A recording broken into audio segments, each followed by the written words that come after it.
Au dîner de Noël, grand-père a demandé « Alors, comment va la vie dans la maison que je t'ai achetée ?» J'ai regardé mes parents, sans voix. Puis ma mère a encore menti, alors j'ai tout révélé sur le champ. Et là, tout a basculé. Noël a toujours été un événement très important dans notre famille. Chaque année, grand-père et grand-mère organisaient le dîner dans leur chaleureuse maison de campagne juste à l'extérieur de Seattle, invitant des parents de tout l'État.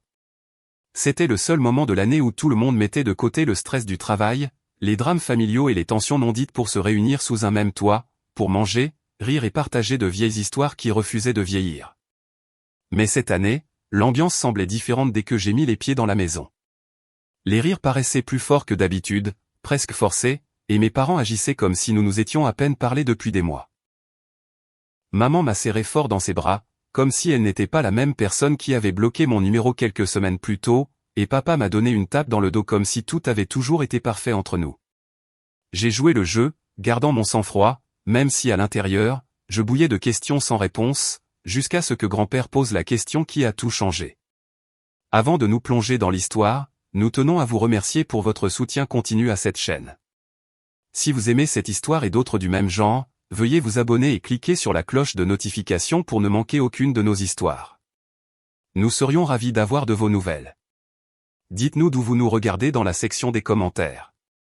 Nous serions heureux de vous faire une dédicace dans notre prochaine vidéo. Nous en étions à la moitié de la dinde rôtie quand grand-père, tenant sa fourchette comme une baguette de chef d'orchestre, a gloussé et a demandé assez fort pour que tout le monde entende « Alors, comment va la vie dans la maison que je t'ai achetée, mon garçon ?» Le tintement des couverts s'est arrêté. Les conversations aux deux bouts de la table ont cessé et toutes les têtes se sont lentement tournées vers moi. Mes yeux se sont écarquillés. Ma gorge s'est nouée. Les mots se sont évaporés de ma bouche. Ce n'était pas seulement la question. C'était le poids qu'elle portait. Grand-père ne posait pas la question par curiosité. Il attendait une réponse qui confirmerait qu'il avait fait quelque chose de bien pour moi, quelque chose de significatif. Il m'avait offert cette maison 6 mois plus tôt, comme cadeau surprise de fin d'études après l'obtention de mon diplôme d'ingénieur. Sa façon de me dire qu'il était fier de moi. Il m'avait dit qu'elle était à mon nom, qu'il s'était arrangé avec son avocat, et il m'avait remis la clé dans une enveloppe avec un mot manuscrit, « Ton avenir commence ici ».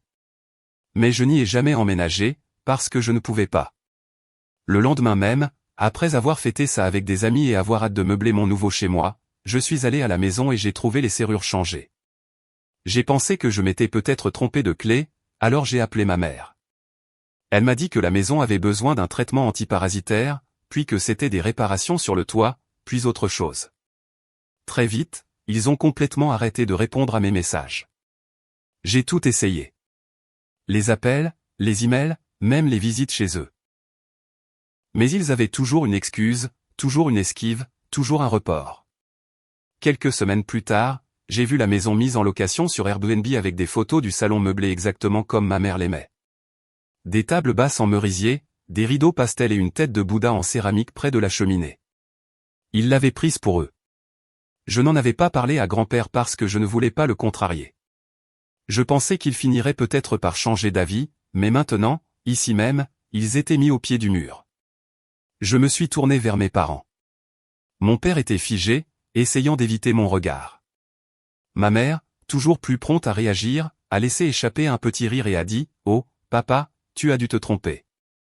Nous gérons juste la maison pour l'instant. » Il n'était pas vraiment prêt à vivre seul, alors nous avons décidé d'en faire une propriété locative pour le moment. Je n'en croyais pas mes oreilles. Je la regardais comme si elle était une étrangère. La façon dont elle souriait en mentant si facilement m'a retourné l'estomac. Je me suis retourné vers grand-père, qui semblait perplexe, mais n'a pas insisté. Tout le monde a repris son repas, bien que l'ambiance ait changé. J'étais resté silencieux assez longtemps. Mais je n'allais pas exploser. Pas encore. J'avais quelque chose de mieux en tête. Le reste de la soirée s'est traîné comme un mauvais rêve dont je ne pouvais me réveiller. Tout le monde a repris ses conversations, mais je pouvais sentir la tension persister comme la fumée après un incendie. Mes parents ont continué leur comédie comme si de rien n'était. Maman m'a même offert une part de tarte supplémentaire, m'appelant « mon chéri », comme si elle ne m'avait pas volé la seule chose pour laquelle j'avais travaillé pendant des années. J'ai hoché la tête poliment, les remercié et j'ai joué le jeu. Mais au fond de moi, quelque chose avait finalement cédé. J'ai réalisé que j'avais passé des mois à essayer de protéger leur réputation, à essayer de rester loyal envers des parents qui me considéraient comme sacrifiable si cela leur permettait de remplir leur compte en banque. Je les avais laissés me voler et ensuite agir comme s'ils me rendaient service. Mais ce soir, c'était la dernière fois que je laissais passer ça. Je me suis excusé après le dîner et je suis sorti prendre l'air froid de la nuit, faisant les 100 pas dans le jardin de grand-père, mon téléphone à la main. J'avais tout gardé, des captures d'écran des messages qu'ils avaient ignorés, des photos de l'annonce, des emails montrant le refus d'accès à la propriété, et même un mémo vocal que j'avais enregistré lors d'une de nos rares confrontations. Ma mère avait ri et dit, « Cette maison, s'il te plaît. Tu n'es pas prêt pour ce genre de responsabilité. Laisse-nous nous en occuper. Tu nous remercieras plus tard. » Je l'avais regardé avec incrédulité à l'époque. Maintenant, j'étais reconnaissant d'avoir appuyé sur enregistrer. Quand je suis rentré, grand-père était assis seul dans le petit salon près de la cheminée, feuilletant un album photo. Je suis resté là un instant avant de dire doucement, « Grand-père, je crois que tu devrais voir quelque chose. » Il a levé les yeux avec ce même regard chaleureux qui ne m'avait jamais déçu de ma vie. Je me suis assis à côté de lui et j'ai sorti mon téléphone, lui montrant chaque preuve que j'avais. Au début, il a juste froncé les sourcils. Puis, il a arrêté de feuilleter les photos. Ses mains se sont légèrement crispées en écoutant l'enregistrement. Je pouvais sentir la chaleur monter dans la pièce, même si le feu avait baissé. « Tu es en train de me dire, dit-il doucement, qu'ils m'ont menti et t'ont privé de cette maison, après tout ?» J'ai hoché la tête, ma voix n'étant pas assez sûre. Ses yeux brillaient, non pas de tristesse, mais de quelque chose de plus ancien, de plus profond. « Fais venir tout le monde dans le salon, » a-t-il dit, sa voix ferme comme la pierre. Tout de suite. Le salon, encore orné de lumière scintillante et de restes de papier cadeau, ressemblait soudain à un tribunal. Tout le monde est entré lentement, s'attendant à ce que grand-père fasse un de ces discours classiques ou surprenne quelqu'un avec un cadeau inattendu. Ma cousine s'est assise par terre près de la cheminée, et mes oncles et tantes se sont enfoncés dans les canapés, tenant en équilibre des verres de lait de poule et des tasses de chocolat chaud. Mes parents sont arrivés les derniers. Papa avait l'air un peu nerveux, mais maman? Maman arborait toujours ce sourire irritant, le même qu'elle avait utilisé toute la soirée pour masquer la vérité. Elle s'est assise à côté de grand-mère, croisant les jambes et jetant un coup d'œil curieux à grand-père. « Tout va bien, papa ?» a-t-elle demandé gentiment. Grand-père n'a pas répondu. Il s'est simplement levé et a regardé la pièce, laissant le silence s'épaissir. Puis il m'a désigné du doigt et a dit, « Vas-y, mon garçon. » J'ai pris une profonde inspiration, j'ai sorti mon téléphone de ma poche et je me suis avancé au centre de la pièce. Je n'allais rien dire ce soir, ai-je commencé. Mais puisque la question a été posée, et puisque ma mère a décidé de mentir juste devant vous tous, je pense qu'il est temps que vous connaissiez la vérité. J'ai appuyé sur lecture. La voix de ma mère, claire et cruelle, a retenti. Tu n'es pas prêt pour ce genre de responsabilité. Laisse-nous nous en occuper. Tu nous remercieras plus tard. Il y eut des halètements. Quelqu'un a laissé tomber une tasse. Mon père fixait le tapis comme s'il pouvait s'ouvrir et l'avaler tout entier. Mais je ne me suis pas arrêté là. J'ai montré les captures d'écran sur le grand écran de la télévision via le partage d'écran, les messages sans réponse, les photos de la maison en location en ligne, et même la notification bancaire d'un dépôt de loyer allant sur le compte de mes parents. Puis j'ai passé une vidéo que j'avais filmée un mois plus tôt, debout devant la maison où je ne pouvais pas entrer. J'avais essayé la clé encore et encore, sans succès. J'avais tenu la caméra vers mon visage et dit, c'est la maison que grand-père m'a donnée. Celle dans laquelle je n'ai jamais été autorisé à mettre les pieds.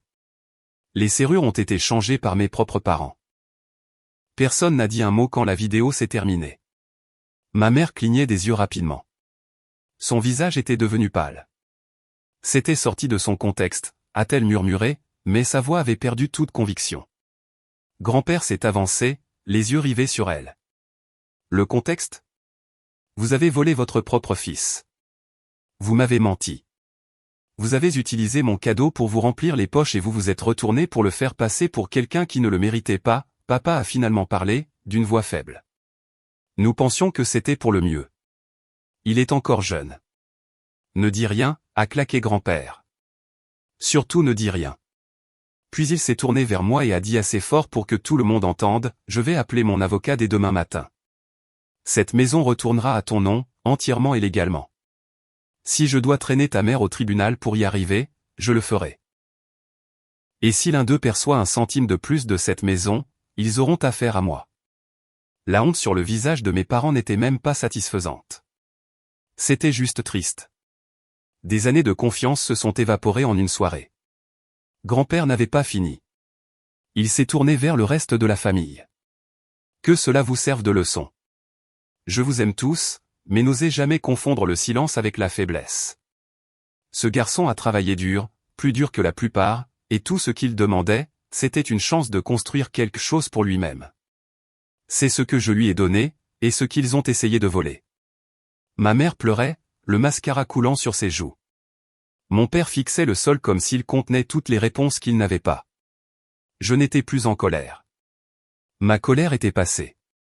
Plus tard dans la nuit, grand-père s'est assis à côté de moi alors que les autres remballaient leurs affaires et partaient en silence. « Je suis fier de toi », a-t-il dit. Pas seulement pour ce que tu as fait, mais pour ne pas être devenu comme eux. Merci, ai-je dit, la voix tremblante. Je voulais juste qu'ils disent la vérité. Il a hoché la tête. Parfois, mon garçon, la vérité a besoin d'un petit coup de pouce. Si cette histoire vous a touché, vous a fait réfléchir ou vous a rappelé une situation que vous avez vue ou vécue, ne vous contentez pas de faire défiler la page. Partagez vos pensées dans les commentaires. Qu'auriez-vous fait à ma place? Et si vous avez déjà dû révéler un mensonge pour faire entendre votre voix, nous voulons vous lire.